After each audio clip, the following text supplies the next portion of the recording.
মধ্যে যতটুকু দেখেছি সব জায়গার মধ্যে মোটামুটি রড খারাপ দেয় না, ভালোই দেয়।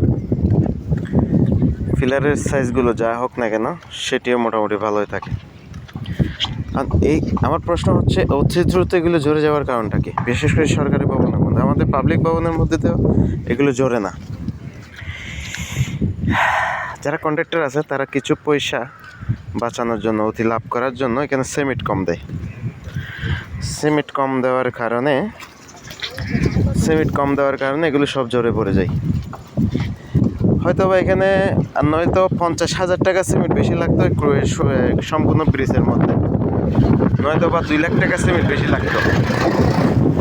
তো এইভাবে যদি হয়, এইভাবে যদি আমাদের দেশ চলতে থাকে, তাহলে এক সময়ের মধ্যে সরকারি যতগুলো কাঠামো আছে সবগুলো কিন্তু ভেঙে পড়ে যাবে। কিছুদিন আগে একটি নিউজ দেখেছিলাম, একটি ফায়ার সার্ভিসের বিল্ডিং ধসে পড়ে ফায়ার সার্ভিসের গাড়ির উপরে আটকে আছে।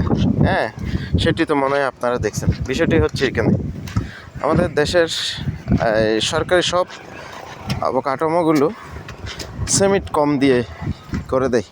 হ্যাঁ, সিমেন্ট কম দিলে এগুলো অতি দ্রুত পানি সবসে টেম্পারেচার চলে গিয়ে তারপরে সরে যায়। ধন্যবাদ।